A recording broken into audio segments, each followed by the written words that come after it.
आता मैं।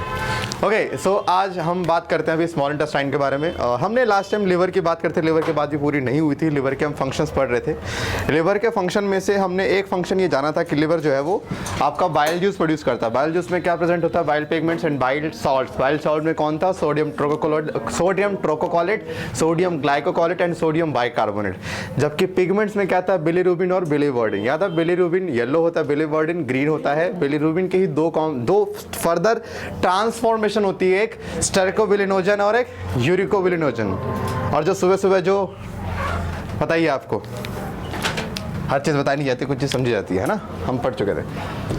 तो अभी मैं आपको लिवर की थोड़ी सी बात और आगे एक्सटेंड कर दे रहा हूँ।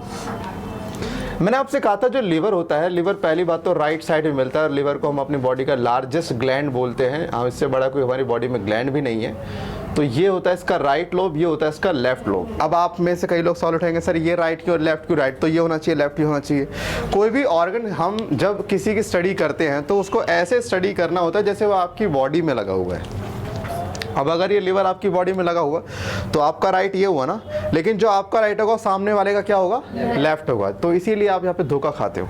ये राइट और लेफ्ट आपका थोड़ी है, जिसकी बॉडी में ऑर्गन लगा उसका राइट और लेफ्ट है। तो ये जो लिवर होता है, लिवर के दो पार्ट आपस में लिगामेंट के थ्रू कनेक्ट होते हैं and this ligament is known as falciparum ligament. ये एक लिगामेंट है नॉन एज फैल्सीपैरम लिगामेंट। अगर आपका पेपर नीट नहीं होता, पहले कुछ डीपीएमटी या कुछ ऐसा टाइप में होता, तो फिर उस समय आपका क्वेश्चन ऐसा आता था कि बताइए कौन से लिगामेंट से कनेक्ट होता है, बट नहीं आता ऐसा क्वेश्चन। अब लार्ज और स्मॉल में आप देखोगे यहाँ पर क्या होता है, मैंने आपसे कहा था प्रेजेंट होता हमारा एक गॉल ब्लैडर। ये लीवर से आने वाली ट्यूब इस तरह से। अब है क्या यहाँ पे सीन? यहाँ पे सीन कुछ इस तरह से है कि इसको अपन क्या बोलते हैं? This is gall bladder, this is known as, या अर्पित क्या बोलता है? Gall bladder. थारी गेल क्या हो रही है? क्लास में वही काम किया करें जो अर्जेंट और इम्पॉर्टेंट हो। दोनों का कॉम्बो बैठना ज़रूरी है। इम्पॉर्टेंट है लेकिन अर्जेंट नहीं तो नहीं करना, अर्जेंट है इम्पॉर्टेंट नहीं करना, अर्जेंट है और इम्पॉर्टेंट है तो उस टाइम करना है। नोटिफिकेशन ना अर्जेंट था ना इम्पॉर्टेंट था। सो भैया ये गॉल ब्लैडर है। लिवर जो भी बाइल जूस बनाता है उसकी स्टोरेज ये नहीं करता, ये गॉल ब्लैडर करता है। गॉल ब्लैडर में ये स्टोर होता है। गॉल ब्लैडर जब इसको स्टोर करता है तो बॉडी को कभी भी बाइल जूस की रिक्वायरमेंट होती है, वो कभी लिवर को नहीं बोलता। किसको बोलता है? सिर्फ गॉल ब्लैडर को बोलता है। अरे जल्दी। तो दिस इज नॉन एज, मैंने इसको क्या बोला था? Hepatic duct. माने लिवर से आने वाली डक्ट को हम लोग क्या बोलते हैं? Hepatic duct. और this is known as cystic duct. आपको पता, कभी अगर बारी जो सिस्टिक वर्ड सुन लो, नॉट सिस्टिक वर्ड सुन लो, सिस्टिक वर्ड आपके गॉल ब्लैडर से लिया गया है। तो कभी भी सिस्टिक वर्ड आ गया, सिस्टो वर्ड आ गया, किसके लिए आएगा? गॉल ब्लैडर के लिए आ जाएगा। अब यहाँ से आप देखोगे दोनों के दोनों डक्ट आपस में कंबाइन हो गई, और कंबाइन होने के बाद एक कॉमन सा नेटवर्क यहाँ बन रहा है इस तरह से। हाँ कि ना?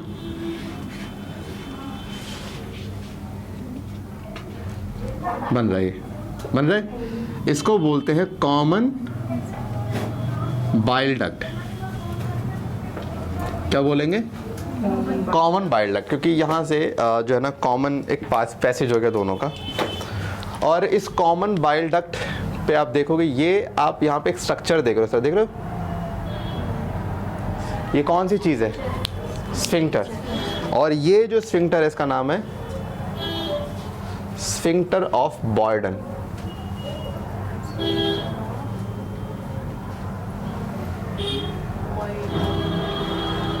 ठीक है, दिस इज स्फिंक्टर ऑफ बॉयडन कह लो। और जब ये चाहेगा तब यहाँ से मटेरियल इसमें आएगा, और जब नहीं चाहेगा तो मटेरियल इसमें नहीं आएगा। तो जो यहाँ से गॉल ब्लैडर से निकलता है, यहाँ से ये परमिशन अलाउ करेगा तो इसमें आएगा। यहाँ से आप देखोगे जाके थोड़ी दूर पे ये कनेक्ट होता है एक स्ट्रक्चर से जिसका नाम होता है पेनक्रियास। अब ये एक पेनक्रियाज है। आप अगर मैं कहता हूँ लिवर को बोलते this is the first largest gland of your body, then pancreas will be the second largest gland of your body. तो इसमें आप देखोगे कि ये पेनक्रियास का एक मेन डक्ट होता है और बिल्कुल एक लीफ के जैसे ही आप मान लीजिए इस तरह से ऐसे छोटी छोटी ब्रांचेस निकली होती हैं। और पेनक्रियास की डक्ट का एक नाम होता है पेनक्रियाटिक डक्ट, जिसको डक्ट ऑफ विर्सेंग बोलते हैं। डक्ट ऑफ विर्सेंग बोलते हैं पेनक्रियास की डक्ट को। और पेनक्रियास ना हमारी बॉडी में एक लौता ऐसा ग्लैंड है जिसको मेक्सोक्राइन ग्लैंड बोलते हैं। आपने आमतौर पे पढ़ा होगा सर, ग्लैंड या तो एंडोक्राइन होता है या एक्सोक्राइन होता है। ग्लैंड्स के दो टाइप होते हैं, लेकिन हमारी बॉडी में एक एक्सेप्शन है जिसमें दोनों प्रॉपर्टी हैं, एंडोक्राइन की भी और एक्सोक्राइन की भी है। जो पेनक्रियास है, अगर मैं पेनक्रियास की बात करूँ तो पेनक्रियास के पास दो चीज़ें हैं। एक तो एंडोक्राइन पोर्शन और एक एक्सोक्राइन पोर्शन। आप देखोगे कि जो इसका एक्सोक्राइन पोर्शन है ये 99% पार्ट यही है, 1% पार्ट इसका क्या है, और एंडोक्राइन पार्ट वो होता है जो हार्मोन रिलीज करता है। और पेनक्रियास का ये पार्ट सिर्फ एंड वाला होता है। कौन सा? एंड वाले पार्ट में कुछ सेल्स प्रेजेंट होते हैं जो हार्मोन रिलीज करते हैं, और वो सेल्स इसको एंडोक्राइन की प्रॉपर्टी देते हैं। उन सेल्स का नाम होता है आइलेट्स ऑफ लैंगरहुन। ये वो सेल्स हैं जो कहाँ पाए जाते हैं? At the end of the pancreas. और यही सेल हार्मोन रिलीज करते हैं। आगे हम बात करेंगे चैप्टर 22 में। ये आपका ग्लूकागॉन, आपका इंसुलिन, सोमैटोस्टैटिन, ये सब हार्मोन रिलीज करते हैं। सोमैटोस्टैटिन आपने पहले ही पढ़ा था डाइजेशन के अंदर। सोमैटोस्टैटिन ऐसा नहीं कि बॉडी में एक ही जगह है, बहुत जगह से सोमैटोस्टैटिन निकलता है। सोमैटोस्टैटिन का मतलब एक है कि एक ऐसा हार्मोन जो दूसरे का काम रोके, उसे क्या बोलते हैं? सोमैटोस्टैटिन। हमारी बॉडी में दो तरह का मैकेनिज्म है, एक ऑन और एक ऑफ। तो बॉडी में जिस जिस पार्ट में हार्मोन को कुछ काम रोकना होता है तो किसको रिलीज कर देता है? सोमैटोस्टैटिन को। अब बॉडी में 100 जगह फंक्शन चल रहे हैं, 100 जगह रोकना भी पड़ेगा, तो 100 जगह हमें क्या रिलीज करना पड़ेगा? सोमैटोस्टैटिन। लेकिन पेट के अंदर सोमैटोस्टैटिन का काम अलग है, वहां पे वो किसी और चीज को रोकेगा और ये यहाँ पे किसी और चीज को रोकेगा। तो ये भले नाम सेम हो, लेकिन हर बॉडी पार्ट में ये काम अलग अलग चीजों को रोकने का कर रहे हैं। तो ये जो बाकी पोर्शन बचा, this is the exocrine portion. Exocrine portion वो होता है जहां से एंजाइम्स रिलीज होते हैं। अगर मैं आपको बताऊं तो पेनक्रियाज बहुत सारे एंजाइम बनाता है। मैं अगर उन पेनक्रियाज का नाम एक साथ लिख दूं, वैसे पेनक्रियाज के जो एंजाइम्स होते हैं उनका पूरा मिक्सचर कहलाता है क्या? Pancreatic juice. अब एक बार पेनक्रियाटिक जूस में पाए जाने वाले एंजाइम्स के नाम याद कर लीजिए। जैसे कि सबसे पहले आप याद करेंगे ट्रिप्सिनोजन,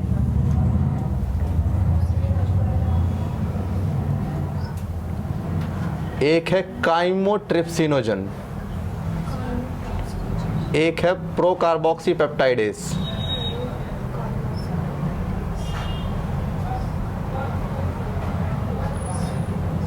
एक है पेनक्रियाटिक लाइपेज,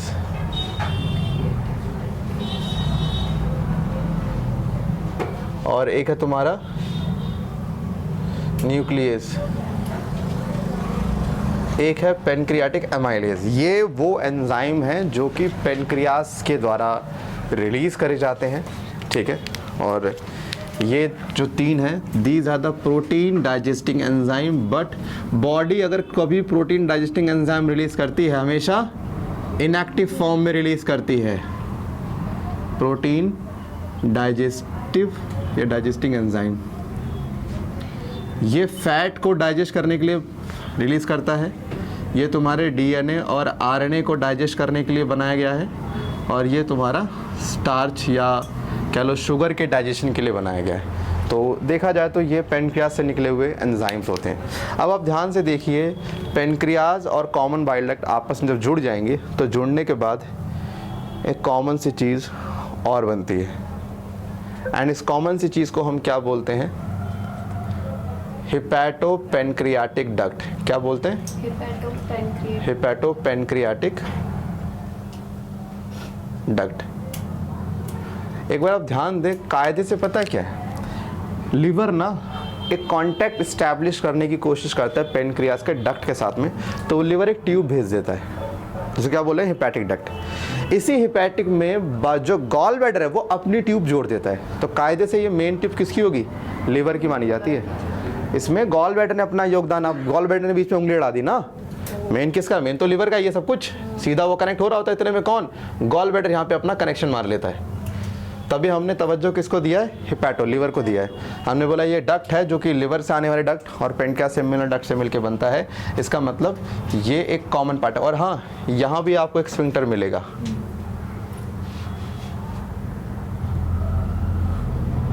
और इसको हम क्या बोलते हैं, ये तो एनसीईआरटी में लिखा भी हुआ है, स्फिंक्टर ऑफ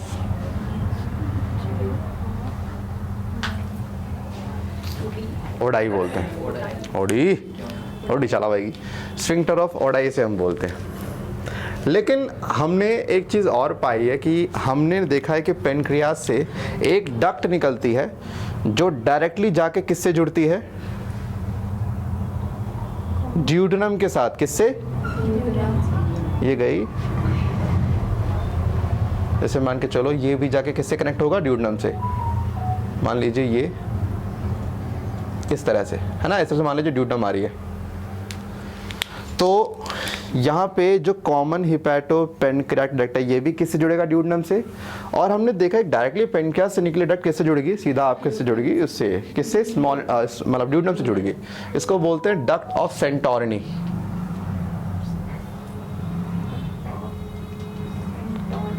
लेकिन हमारे में ये नॉन फंक्शनल है, किसी काम की नहीं है, मतलब जैसे लाइक बंद है बट फिर भी कनेक्ट करती है, इसलिए यहाँ से कुछ ना लेन देन कुछ नहीं होता, हमारे में किसी काम की नहीं है।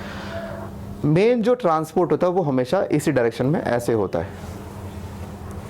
अब यहाँ पे देखोगे जो हिपैटो पेनक्रियाटिक डक्ट है, जब ये जुड़ती है ड्यूडेनम के साथ में तो एक काफ़ी मोटा सा पोर्शन बन जाता है। बायोलॉजी में जो चीज़ फूल जाती है उसको बायोलॉजी में एम्पुला बोलते हैं। क्या बोलते हैं, वाइडर पार्ट को बायोलॉजी एम्पुला बुलाती है। So this wider part will be known as ampulla of Vater, scientist का नाम है। वेटर मतलब WRNE वाला है भाई। एम्पुला का मतलब आप समझ लीजिए, एम्पुला का मतलब होता है चौड़ा पार्ट, एक ट्यूब में से एकदम से कोई पार्ट बड़ा हो जाए उसको एम्पुला कहते हैं, and this is ampulla of waiter. तो इस तरह से इसका कनेक्शन होता है आपके किसके, ड्यूडेनम के साथ में। जैसे लीवर है तो हम एज्यूम करो ये लीवर ना हमारी, पहली बात तो लेफ्ट हमारा क्या हो गया स्टमक, राइट हमारे कैसे आता है, ऐसे लीवर आता है। और लीवर बिल्कुल दिखता भी ऐसा चॉकलेटी ब्राउन का है, सवाल भी है। लेकिन जब बच्चा पैदा होता है तो चॉकलेटी ब्राउन नहीं होता, इसमें जो इसका कलर चॉकलेटी ब्राउन आप देख रहे हो just because of deposition of glycogen. Glycogen एक तरह का शुगर होता है, जब भी आपके ब्लड में एक्स्ट्रा शुगर हो जाता है वो एक्स्ट्रा शुगर ग्लाइकोजन के रूप में कहाँ पहुँच जाता है, लिवर में। और लिवर जब इस तरह से ग्लाइकोजन को स्टोर करता है तो उस तरह से इसका कलर कैसा आता है, डार्क ब्राउन, और शाइनी लेयर आती है। शाइनी होने का रीज़न क्या है, ग्लिसन कैप्सूल। मैं से पहले कहा था, पूछा गया है कि लिवर में जो इतनी शाइनी आती है just because of glisten capsule आती है। अब आप देखोगे इस लिवर में, अगर मैं दिखाऊँ आपको बैक साइड में, तो यहाँ पर आपको मिलता है क्या, ट्यूब आ रही है और आपको आ गया क्या, गॉल ब्लैडर। हालांकि ठीक से दिखाई नहीं हुआ क्योंकि प्लास्टिक सा मॉडल क्या दिखाई देंगे। तो लीवर जो है, लीवर के क्या बोलते हैं, नॉट बिल्कुल एग्जैक्टली पीछे साइड में, बट एक थोड़ा सा नीचे टिल्टेड, मतलब नीचे की साइड में आपको मिलेगा। लीवर है तो नीचे की साइड आपको क्या मिलेगा, गॉल ब्लैडर। लीवर के अंदर नहीं होता गॉल ब्लैडर, लीवर जो है लीवर के जस्ट नीचे आपको मिलेगा अटैच हुआ। और इस तरह से, खैर इसने दिखा नहीं रखा, तो आप बस ये मान लीजिए ये आपका लीवर, जिसमें इसने अगेन 2 लोब भी नहीं दिखा रखे। अदरवाइज यहाँ पर क्या करना होगा, हमें 2 पीस करने होंगे। जब 2 पीस कर देंगे तब आपका बनेगा लेफ्ट और राइट, और बीच में हमें किससे जोड़ देना होगा, फैल्सीपैरम लिगामेंट से कनेक्ट कर देना होगा। तो ये जो सिंगल पीस दिखा रखा है दिस इज नॉट एग्जैक्टली जो कि ऐसा होता है, बट हाँ ठीक है, अपने को मालूम होना चाहिए कि